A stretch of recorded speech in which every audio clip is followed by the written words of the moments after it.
जी नमस्कार स्टूडेंट्स, आपके सामने ये जो पैसेज आपको दिखाई दे रहा है ये 15 जुलाई को रियल एग्ज़ाम में देखा गया है। तो इस पैसेज को मैं सॉल्व करने जा रहा हूँ। आपके सामने एक एक चीज़ एक्सप्लेन करूँगा स्टूडेंट्स, और आपके लिए जानना बहुत ज़्यादा ज़रूरी है। जिन स्टूडेंट्स का एग्ज़ाम 15 जुलाई को है, 29 जुलाई को है या फिर अगस्त में है, उनके लिए ये पैसेज जानना बहुत ज़्यादा ज़रूरी है। तो ध्यान से देखिए कैसे एग्जामिनर जो है रीडिंग को डिज़ाइन करते हैं। तो आपके सामने ये कुछ क्वेश्चंस आपको दिखाई दे रहे हैं। ये ट्रू फॉल्स नॉट गिवन है 7, और उसके बाद आपके सामने ये जो क्वेश्चंस दिखाई दे रहे हैं नो मोर देन 3 वर्ड्स, ये डायरेक्ट क्वेश्चंस हैं। तो स्टूडेंट्स मैं बताना चाहूँगा मेरी स्ट्रैटेजी जो है, आप लोगों को पहले भी आपने मेरी वीडियोस देखी हैं वो सेम ही है। तो सबसे पहले हम क्वेश्चंस को मार्क डाउन करेंगे कि इसने क्वेश्चंस डिज़ाइन कहाँ से करें। और एक चीज़ और बड़ी इंपॉर्टेंट है स्टूडेंट्स, क्योंकि ये यहाँ पर इसने डायरेक्ट क्वेश्चन बनाए हैं तो चांसेस हाई होते हैं कि उसने सारे पैसे में से कहीं से भी इसने उठाया होगा। इसका ये सिस्टम होने के बहुत रेयर चांस होते हैं कि हाफ टेक्स्ट उसने इसके लिए यूज़ किया है और हाफ टेक्स्ट जो है उसने ट्रू फॉल्स के लिए यूज़ किया। बहुत ज़्यादा रेयर चांसेस हैं। तो पहले हम इसको देखेंगे, उसके बाद हम दूसरे जो डायरेक्ट क्वेश्चन है उसको देखेंगे। तो चलिए मैं इनको आपके सामने कुछ मार्क डाउन करके दिखाता हूँ। तो जैसे हम अगर क्वेश्चंस की बात करें तो आपके सामने फर्स्ट वाले में एरीज करके कुछ नाम है, इसको हम अंडरलाइन कर लेते हैं। उसके बाद मिडल एजेस है, ये हम देख सकते हैं कहाँ पे उसने दिया हुआ है, और यहाँ पर दोबारा से उसने मिडल एजेस यूज़ किया है। तो आपने ऐसे कुछ नाउन्स को अंडरलाइन करना है जो एग्जामिनर रिप्लेस नहीं कर सकता। जैसे यहाँ पे 19th सेंचुरी है। उसके बाद अगर हम बात करें तो ये ट्रेड यूनियंस वगैरह है। ये वाले जो दो क्वेश्चंस हैं मे बी इसको वो थोड़ा चेंज भी करके लिख सकता है, क्योंकि ये सारे वर्ड ऐसे लिखे हुए हैं जो पैराफ्रेज हो सकते हैं। उसके बाद ये हाफ टाइम स्कूल आपको दिखाई दे रहा है, और यहाँ पे ये जो 20th सेंचुरी दिखाई दे रही है। और लास्ट वाले की अगर हम बात करें तो ये इसने लिखा हुआ है डिफरेंशिएटेड वगैरह, हाउ ओल्ड दे आर। और स्टूडेंट्स जैसे कि आप लोग जानते हैं ट्रू फॉल्स नॉट गिवन जो होते हैं वो हमेशा ऑर्डर में चलते हैं। तो हम पहले इनको फाइंड आउट करते हैं कि एग्जामिनर ने इनको कहाँ से बनाया है। जी स्टूडेंट्स, तो आप लोग देख सकते हैं स्क्रीन के ऊपर मैंने कुछ जो इंपॉर्टेंट कीवर्ड्स हैं जो मुझे ट्रू फॉल्स नॉट गिवन में दिख रहे थे उन सभी को मैंने मार्क डाउन कर लिया। तो जैसे यहाँ पर मिडल एजेस है, फिर ट्रेड यूनियंस हैं, और ये हाफ टाइम स्कूल्स है, फिर यहाँ पर जो क्लासरूम वगैरह में फुल टाइम शेड्यूल की उसने बात करी थी, और उसके बाद उसकी एज की बात है। तो ये सारे कीवर्ड जो हैं ये आप क्वेश्चन पे भी देख सकते हैं। मैंने सारे जो मेन कीवर्ड मैंने मार्क डाउन कर लिए। जो कीवर्ड मुझे नहीं मिले हैं वो कहीं ना कहीं इनके बीच में ही होने चाहिए जो टेक्स्ट मैंने अंडरलाइन किया। तो आपके सामने ऑलमोस्ट उसने सारा पैसेज जो है यूज़ किया हुआ है। तो 100% जो दूसरे क्वेश्चन हैं उसके लिए भी उसने ऐसा ही किया होगा। तो हम इनको सॉल्व करने से पहले हम ट्रू फॉल्स नॉट गिवन को सॉल्व करते हैं और देखते हैं कि एग्जामिनर जो है वो क्या कहने की कोशिश कर रहा है। फिर हम दूसरे क्वेश्चन को रीड करेंगे। तो चलिए स्टूडेंट्स हम पहले क्वेश्चन को करते हैं स्टार्ट। उसने लिखा है Aries pointed out that children did different types of work to adult during the middle age. इस क्वेश्चन की जो टारगेट लैंग्वेज है वो क्या है कि ये जो बंदा था इसने पॉइंट आउट किया था कि ये जो चिल्ड्रन है वो एडल्ट के कंपैरेटिवली, यहाँ पर कंपैरिजन भी है, एडल्ट के कंपैरेटिवली डिफरेंट टास्क करते थे। तो क्या वो एडल्ट के कंपैरेटिवली डिफरेंट टास्क करते थे या फिर सेम टास्क करते थे, इसके ऊपर सारा आपका ट्रू फॉल्स है। तो अगर हम यहाँ पर इसको थोड़ा सा रीड करते हैं तो ये वाला सेंटेंस आपके सामने ये दिखाई दे रहा है। After scrutinising medieval pictures and diaries ही का मतलब वो जो एरीज था उसने क्या कंक्लूड किया है, concluded that there was no distinction between children and adult for they shared similar activities and work. ये टेक्स्ट जो है वो आपके लिए काफ़ी ज़्यादा इम्पॉर्टेंट है कि उसने क्या कंक्लूड किया कि दोनों में कोई डिफरेंस जो है वो नहीं है, डिस्टिंक्शन नहीं है। तो यहाँ पर ये कह रहा है कि चिल्ड्रन और एडल्ट में डिफरेंस था, तो इसका आंसर जो है बड़े आराम से आपको मिल जाएगा फॉल्स। नेक्स्ट पे चलते हैं। उसने लिखा है working children during the middle ages were generally unloved. तो ये जनरली अनलव्ड जो है वो आपके लिए आपकी टारगेट लैंग्वेज है कि जो बच्चे इस एज में थे, मिडिल एजेस में, वो जब काम कर रहे थे तो उनको प्यार नहीं मिलता था, अनलव्ड रहते थे। तो क्या उनको प्यार नहीं मिलता था या मिलता था, इसके ऊपर आपका ट्रू फॉल्स है। नेक्स्ट सेंटेंस में ही आप लोग देख सकते हैं however this doesn't mean that children were neglected, forsaken और डिस्पाइज्ड, ही आर्ग्यूड। ये वाले सेंटेंस में ही आपका आंसर है। तो ये वाले सेंटेंस को उसने यूज़ किया है, तो इसका मतलब सीधा सीधा क्या है कि इसका मतलब ये बिल्कुल नहीं था कि उनको नेग्लेक्ट करते थे, फॉरसेकन, ये सारी नेगेटिव बातें हैं। तो अनलव्ड नहीं था, उनको बराबर क्या प्यार जो था वो मिलता था, तो 100% इसका आंसर भी जो है वो फॉल्स हो जाएगा। नेक्स्ट क्वेश्चन पे हम चलते हैं। इसने लिखा है some scientist thought that overwork might damage the health of young children. तो जो ओवरवर्क वो करते थे उससे उनकी हेल्थ डैमेज हो सकती है, ऐसा उनको लगता था या नहीं लगता था कुछ साइंटिस्ट को। तो स्टूडेंट्स अगर हम इसको यहाँ से थोड़ा स्कैन करते हैं, नीचे की तरफ आते हैं, तो आपको दिख रहा होगा इसमें क्या लिखा है। इसने children played a functional role in contributing, ये बता रहा है कि चिल्ड्रन का क्या रोल था। हमारा क्वेश्चन सिर्फ इस चीज़ के ऊपर कि जो ओवरवर्क करते थे उससे उनकी हेल्थ डैमेज हो सकती है, ऐसा कुछ साइंटिस्ट को लगता है।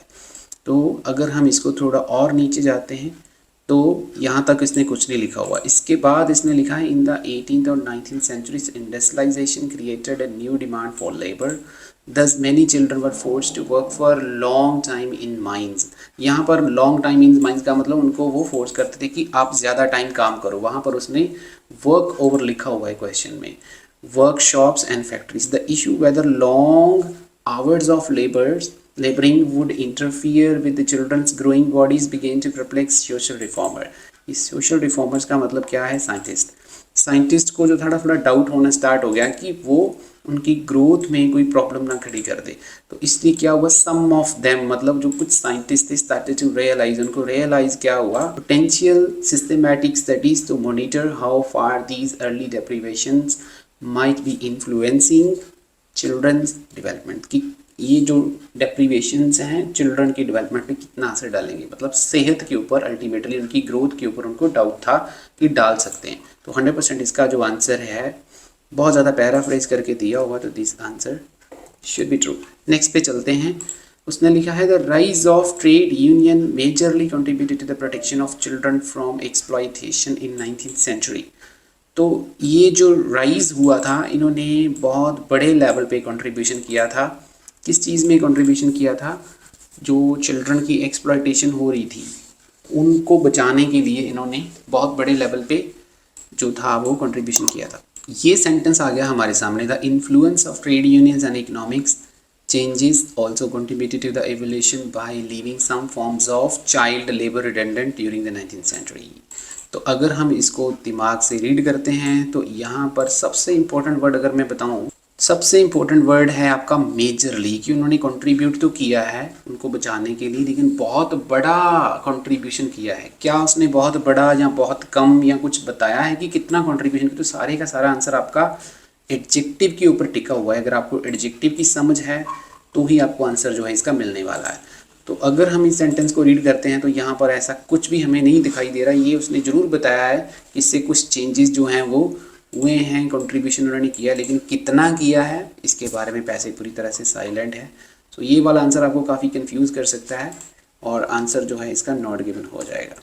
नेक्स्ट क्वेश्चन में उसने लिखा है the aid of half time schools most children went to school in the mid of 19th century. तो मतलब जैसे ये हाफ टाइम स्कूल वाला सिस्टम आया तो बहुत सारे बच्चे जो थे, मेजोरिटी, मोस्ट का मतलब है मोर देन 50% ऑफ एनीथिंग, तो ज़्यादातर बच्चे जो थे वो स्कूल में मिड सेंचुरी में जाना स्टार्ट कर दिए थे। तो क्या ऐसा हुआ था या नहीं हुआ था? तो ये रहा हमारा half time school. Established factory act, यहाँ पे एक फैक्ट्री एक्ट उन्होंने इस्टेब्लिश किया है कि बच्चे जो हैं वो स्कूल जाना स्टार्ट करें। हाउएवर इसका क्या रिजल्ट निकला, significant proportion of children never attended the school in the 1840s। 1840s में कोई ज़्यादा बच्चे जो थे वो स्कूल नहीं गए थे। Even they dropped out by, तो ये नंबर जो था सगों और ज़्यादा कम हो गया। तो यहाँ पर अगर हम देखें क्वेश्चन में तो उसने बोला कि ज़्यादातर बच्चा जाना स्टार्ट हो गया। तो नेक्स्ट क्वेश्चन को रीड करते हैं। The 20th century almost all children needed to go with a full time schedule. तो लगभग सभी बच्चों को फुल टाइम स्केड्यूल में जाने की ज़रूरत थी, ये बता रहा है 20th सेंचुरी में। तो अगर हम इसको पैसेज में स्कैन करते हैं तो यहाँ तक हमारी 19th सेंचुरी चल रही है। तो 19th सेंचुरी यहाँ पर एंड हो गई है, तो कहीं ना कहीं इसके बाद ही इसका आंसर होना चाहिए। तो यहाँ पर इसने 20th सेंचुरी के बारे में कुछ मेंशन नहीं किया हुआ है, सिर्फ ये बताया है it is no longer a privilege for children to attend school, कि बच्चों को स्कूल अटेंड करने की कोई प्रिविलेज नहीं थी। प्रिविलेज वैसे ही मतलब इसका एडवांटेज होता है कि बच्चों को स्कूल अटेंड करने का कोई एडवांटेज नहीं था। all children are expected to spend significant part of their day in a classroom। तो बच्चों से वो एक्सपेक्ट करते थे, सभी बच्चों से, कि वो ज़्यादा टाइम अपना जो है वो क्लासरूम में अटेंड करें। लेकिन यहाँ पर ना तो उसने कुछ 20th सेंचुरी का बताया है और ना ही उसने बताया है कि उनको स्कूल जाने की ज़रूरत थी सभी बच्चों को या नहीं थी। ये वैसे ये कह रहा है कि जो भी बच्चे स्कूल जाते थे वो उनको एक्सपेक्ट करते थे कि वो सारा दिन वहाँ पे स्पेंड करें। लेकिन हमारा क्वेश्चन कह रहा है कि उनको जाने की ज़रूरत थी सभी बच्चों को, तो ऑलमोस्ट ऑल चिल्ड्रन को स्कूल जाने की ज़रूरत थी, ऐसा हमें कुछ भी नहीं मिला है। तो this answer is gonna be not given. Next पे चलते हैं, उसने लिखा है nowadays children's need are much differentiated and categorise based on how old they are. मतलब जो बच्चे हैं उनकी ज़रूरतें जो हैं उनको उन्होंने कैटेगराइज जो है एज के हिसाब से किया है, सिंपल ये बात कहना चाहता है। तो हम अगर यहाँ पर देखते हैं क्वेश्चन को, तो ये हमें थोड़ा एज के बारे में इसने यहाँ पे लिखा हुआ है। इस सेंटेंस को थोड़ा पीछे जाके रीड करना स्टार्ट करते हैं। तो इसने लिखा है an increasing number of children are being treated a group with unique needs and are organised into group in light of their age. बिल्कुल, तो एज के हिसाब से उनको ग्रुपिंग जो थी उनकी की गई थी, ऑर्गेनाइज उनको ग्रुप्स बना दिए गए थे, ऑर्गेनाइज किए गए थे उनके ग्रुप एज के आधार पर और उनकी ज़रूरतों के लिए। तो ये भी आंसर जो है आपका ट्रू हो जाएगा। स्टूडेंट्स, अगर आप लोगों को कुछ हमारी वीडियो से सीखने को मिल रहा है और ऐसी बहुत सारी चीज़ें मैं आपको बताने वाला हूँ अगर आप हमारे साथ क्लासेस ज्वाइन करते हैं, तो अगर आप लोगों को वीडियो अच्छा लग रहा है तो पहले तो वीडियो को एक लाइक दे देना और प्यारा सा कमेंट आपको कमेंट सेक्शन में छोड़ देना है और चैनल को भी जरूर सब्सक्राइब कर लेना। किसी भी स्टूडेंट को ऑनलाइन क्लासेस चाहिए आपको मिल जाएंगी, तो प्लीज़ आप लोग हमारे साथ कांटेक्ट कर सकते हैं। आपको नंबर जो है वो स्क्रीन के ऊपर दिख रहा है। उसके बाद हम देखते हैं ये जो डायरेक्ट क्वेश्चन आपको दिखाई दे रहे हैं इनका क्या हिसाब किताब है, कैसे उसने इनको डिज़ाइन किया है। यहाँ पर नो मोर देन 3 वर्ड्स है, तो आपको बहुत ज़्यादा केयरफुल होना पड़ेगा। What had not become a hot topic until the French historian Philippe Ariès book caused great attention। ऐसा कौन सा टॉपिक था, आपको टॉपिक फाइंड आउट करना है, जो इतना ज़्यादा पॉपुलर नहीं हुआ था जब तक इस बंदे ने अपनी बुक जो थी उसमें इनका ध्यान नहीं खींचा था। तो अगर हम इसको स्टार्टिंग में देखें तो यहाँ पर इसका नाम लिखा हुआ है। तो ये सेंटेंस को अगर हम रीड करते तो इसने लिखा whether childhood is itself a recent invention. क्या भला चाइल्डहुड जो है वो एक रीसेंट इन्वेंशन है, हैज़ बीन, और वो एक डिबेटेबल टॉपिक, डिबेटेबल इश्यूज में से एक है, किसमें, इन हिस्ट्री ऑफ चाइल्डहुड। तो हिस्ट्री ऑफ चाइल्डहुड का जो टॉपिक था उसमें ये एक डिबेटेबल इश्यूज था। तो ये वाला जो आंसर है वो हिस्ट्री ऑफ चाइल्डहुड यहाँ पे आ जाएगा। नेक्स्ट पे चलते हैं, उसने लिखा है According to Aries, what was the typical image of children in Western Europe during the Middle Ages? Image को हमें फाइंड आउट करना है कि उनकी इमेज कैसी थी बच्चों की यूरोप में मिडल एजेस में। तो अगर हम उस सेंटेंस के आगे जाते हैं तो आगे उसने लिखा है historian Philippe Aries asserted that children were regarded as miniature adults। उनको क्या माना जाता था, miniature एडल्ट। तो ये बहुत ज़्यादा इजी आंसर है, आपको आराम से मिल जाएगा। तो मिनिचोर एडल्ट जो है वो इसका आंसर आ जाएगा। नेक्स्ट पे हम चलते हैं, उसने लिखा what historical event generated the need for large number of children to work for long time in 18th and 19th century. 18th और 19th सेंचुरी आपका कीवर्ड है। इसमें क्या हुआ है, कौन सा ऐसा हिस्टोरिकल इवेंट था जिसने ज़्यादा बच्चों की डिमांड की थी, ज़्यादा बच्चों की ज़रूरत उसे चाहिए थी ज़्यादा लंबा टाइम काम करने के लिए। तो हमें ऐसा इवेंट फाइंड आउट करना है। तो अगर हम इसको थोड़ा सा स्किम करते हैं तो ये 18th और 19th सेंचुरी आपको यहाँ पे दिखाई दे रहा है। इसको अगर हम रीड करते हैं तो इसने लिखा इन द 18th और 19th century industrialisation created a new demand for child labour. तो किसने डिमांड जो थी वो रेज करी थी, इंडस्ट्रियलाइजेशन ने। तो इंडस्ट्रियलाइजेशन जो है वो आपका बहुत ईजिली आंसर आ जाएगा। तो अगर हम नेक्स्ट क्वेश्चन पे चलते हैं, उसने लिखा है which activities were becoming regarded as a preferable for almost all children in 19th century. कौन सी ऐसी एक्टिविटीज़ हैं, हमें एक्टिविटीज़ फाइंड आउट करनी है जो प्रेफरेबल थी सारे बच्चों के लिए 19th सेंचुरी में। तो आप लोगों को रिक्वेस्ट करूंगा स्टूडेंट्स, प्लीज़ हमारे चैनल को सब्सक्राइब और इस वीडियो को लाइक दे देना और शेयर कर देना अगर आपको हमारी वीडियो से कुछ सीखने को मिल रहा है, क्योंकि ऐसी बहुत सारी वीडियोस हमारे चैनल पे पड़ी हुई हैं जो आपका एग्ज़ाम क्रैक करवाने में आपकी हेल्प कर सकती है। तो इस क्वेश्चन को अगर हम पैसेज में स्किम करते हैं तो यहाँ पर आपको जो है वो 19th सेंचुरी दिख जाएगा। तो 19th सेंचुरी से हम थोड़ा सा रीड करते हैं।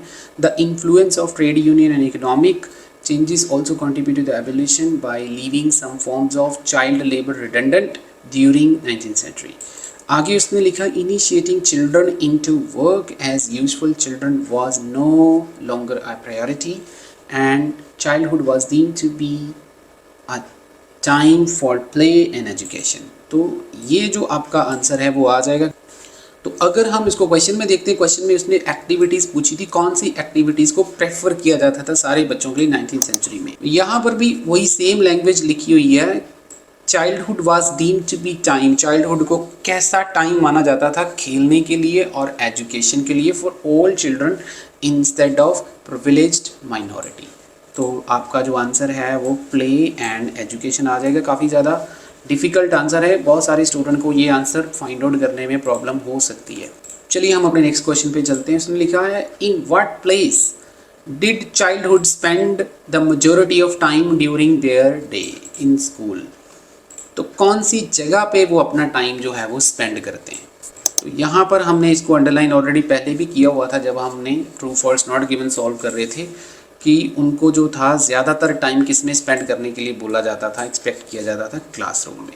तो क्लासरूम जो है आपका स्ट्रेट फॉरवर्डली आंसर आ जाएगा। स्टूडेंट्स, अगर आप में से किसी को भी प्रेडिक्शन मटेरियल चाहिए जहाँ से कि पैसेजेस वगैरह रिपीट होते हैं, ये वाला पैसेज ऑलरेडी हमारे पीडीएफ में था जो हम स्टूडेंट्स को देते हैं 300 रुपीज़ में। तो आप लोग मेरे साथ कॉन्टेक्ट कर सकते हैं। आपको नंबर जो है वो स्क्रीन के ऊपर दिख रहा है। आपको 300 रुपीज़ में सारा मटीरियल रीडिंग, लिसनिंग, राइटिंग और स्पीकिंग का प्रेडिक्शन मटेरियल जुलाई और अगस्त में होने वाले एग्जाम्स के लिए आपको मिल जाएगा।